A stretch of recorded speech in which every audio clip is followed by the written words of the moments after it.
Gegiting puji astawa kinarya salam ing pambuka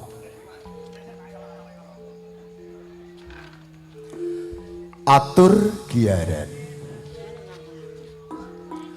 angaturi pambagya wilujeng dumateng para kadang Sutresna Budaya sugeng dalu sugeng panggihan kalian keluarga ageng sandiwara ketoprak cahya muda ingkang mijil saking dusun Bakaran Kilen ingkang dipun sesetupuhi dening Raka Mas Freddy Jojok Sutresna saha kabiyantu Mbak Gajus Rosalita.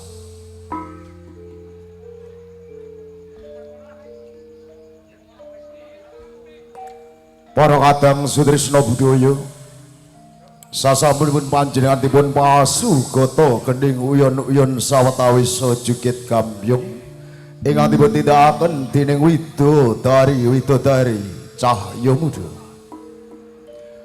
Ing dalu punika ketoprak cahya muda badhe beber cariyos minangkani pambudutan saking Bapak Panitia Sedekah Dusun kedah beber cariyos ingkang mawi irah-irahan pengkhianatan Joko Waneng Pati dawah perangan puja ratu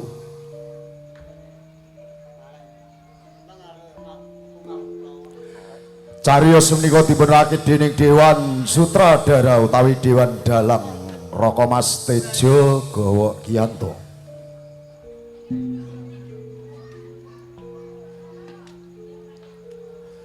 Pangeprahe ingkang dipun asta dening Bapak Legiman ewandene pakeliran katindakaken dening Raka Mas Janadi, Raka Mas Jatmiko saha Raka Mas Ipin Baskara.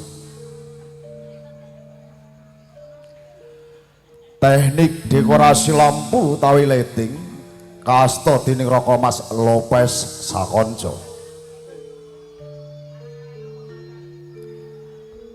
Binarung swantenipun Ibu Bara Buka utawi pesinden ing dalu punika kasta dening Ibu Ponirah. Sesepuh pengrawit kasta dening Bapak Sulasti ewandene pangkerta gending kasta dening Bapak Subandi. Wiraswara kasta dening Raka Mas Jatin Raharjo. Para kadang Sutresna Budaya ketoprak cahya muda dalu menika makarya sarengan kalian keluarga Audio Rental Sound System Agung Kusuma ingkang saking laladan dusun Ngelumpit Jakenan Pati Bumi Minatani.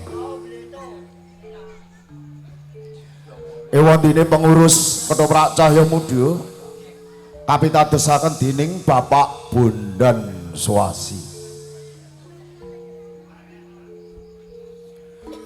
Gedrik sepisan gambaraken wonten ing Giri Lumut Wisang Jiwa dalu punika kasta dening Raka Mas Bagus Mahendra. Durgandini katindakaken dening Mbak Ayu Suyar.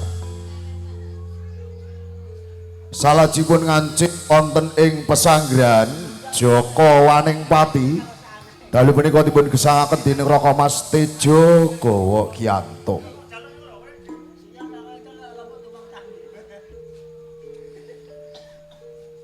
Senopati Risang Pati dalu punika kasta dening Raka Mas Yudi Asmoro. Salajengipun gambaraken wonten ing Gedhong Pusaka Medang Sang Prabu Erlangga dalu punika kasta dening Bapak Warsito Hadi.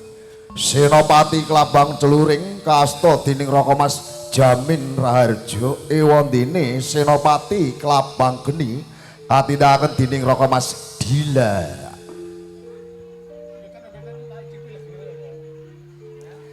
Salajengipun ngancik wonten ing Dusun Kalisanter Mirah dalu punika kasta dening Mbak Ayu Tenes Surasmi Ewondene Raka Mas Bambang Asmara dalu punika kaas dapuk dados sagopa. Adegan salajipun ngancik wonten ing taman dolanan emban dalu punika kasta dening Mbak Ayu Sri Wahyuni alias Ipit. Salajipun gambaraken wonten ing dusun Banyuwisma Resi Bargowo dalu punika dipun gesangaken dening Bapak Bondan Swasi Kartika Sari kasta dening Mbak Ayu Cinta Lorenza. Ewondene puja dipun gesangaken dening Raka Mas Agus Wahyudi. Salajipun ngancik repat utawi dagelan minangka panglipur manah dika sami ing dalu punika kasta dening Cak Blotong, Cak Bengek, Sugi, Cak Blondo. Ngancik wonten ing dusun Sela Matangkep Hadipati Jaya Wasesa dalu punika kasta dening Bapak Sokran.